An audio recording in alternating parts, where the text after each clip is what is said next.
Hello friends, ഇന്ന് വളരെ tasty ആയിട്ട് നമുക്കൊരു പടവളങ്ങ തോരൻ ഉണ്ടാക്കാം. ഈ പടവളങ്ങ നമ്മുടെ വീട്ടിൽ നിന്ന് തന്നെ പറിച്ചെടുത്തതാണ് കേട്ടോ. അപ്പം നമുക്ക് വളരെ ടേസ്റ്റി ആയിട്ടൊരു പടവളങ്ങ തോരൻ ഉണ്ടാക്കാം. അത് ഞാൻ കഴുകി വെച്ചിരുന്ന പടവളങ്ങ ചെറുതായിട്ട് കട്ട് ചെയ്തെടുക്കാം.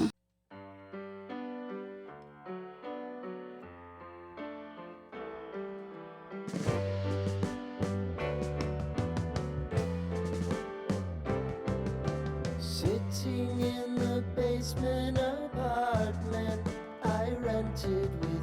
തോരനാവശ്യമായ പടവളങ്ങ എല്ലാം ചെറുതായിട്ട് കട്ട് ചെയ്തെടുത്തിട്ടുണ്ട്. ഇനി ഒരു പാൻ അടുപ്പത്ത് വെച്ച് ചൂടാക്കിയതിന് ശേഷം നമുക്ക് വെളിച്ചെണ്ണ ഒഴിച്ചു കൊടുക്കാം. പിന്നീട് അതിലേക്ക് കുറച്ച് കടുക് ഇട്ട് കൊടുക്കാം. പിന്നെ അരിഞ്ഞു വെച്ചിരിക്കുന്ന ഒരു സവാള ഉള്ളി അതിലേക്ക് ഇട്ട് കൊടുത്തൊന്ന് വഴറ്റിയെടുക്കാം. സവാളയൊന്ന് ചെറുതായിട്ട് വഴണ്ട് കഴിയുമ്പോൾ ഇതേപോലുള്ള വലിയ പച്ചമുളകിൻ്റെ പകുതി നമുക്ക് ഇതിലേക്ക് ഇട്ട് കൊടുക്കാം. ഒരു ചെറിയ പച്ചമുളക് ഇട്ട് കൊടുത്തൊന്ന് വഴറ്റിയെടുക്കാം. ഇനി ഇതിലേക്ക് നമുക്ക് കുറച്ച് മഞ്ഞൾപ്പൊടി ഇട്ടൊന്ന് ഇളക്കി കൊടുക്കാം. പിന്നീട് ഇതിലേക്ക് ശകലം മുളക് പൊടിയും ഉപ്പും ഇട്ടൊന്ന് വഴറ്റി കൊടുക്കാം. പിന്നെ മസാലയെല്ലാം ഇട്ടതിന് ശേഷം കറിവേപ്പിലയും പിന്നെ അരിഞ്ഞു വെച്ചിരുന്ന പടവളങ്ങയും ഇട്ടും അതിന് മുകളിലായിട്ട് കുറച്ച് തേങ്ങാപ്പീരയും ഇട്ട് നമുക്കൊന്ന് ഇളക്കിയതിന് ശേഷം 10 മിനിറ്റ് ഒന്ന് അടച്ചു വെച്ച് വേവിക്കാം. ഈ ഇടയ്ക്കൊന്ന് മൂടി തുറന്ന് അടുക്കി പിടിക്കാതെ നമ്മളൊന്ന് ഇളക്കി കൊടുക്കണം. അങ്ങനെ എൻ്റെ ഈ പടവളങ്ങ തോരൻ റെഡിയായി. എൻ്റെ ഈ റെസിപ്പി ഇഷ്ടമായെങ്കിൽ നിങ്ങൾ ലൈക്ക് ചെയ്യണം, ഷെയർ ചെയ്യണം, സബ്സ്ക്രൈബ് ചെയ്യണേ കൂട്ടുകാരെ പ്ലീസ്.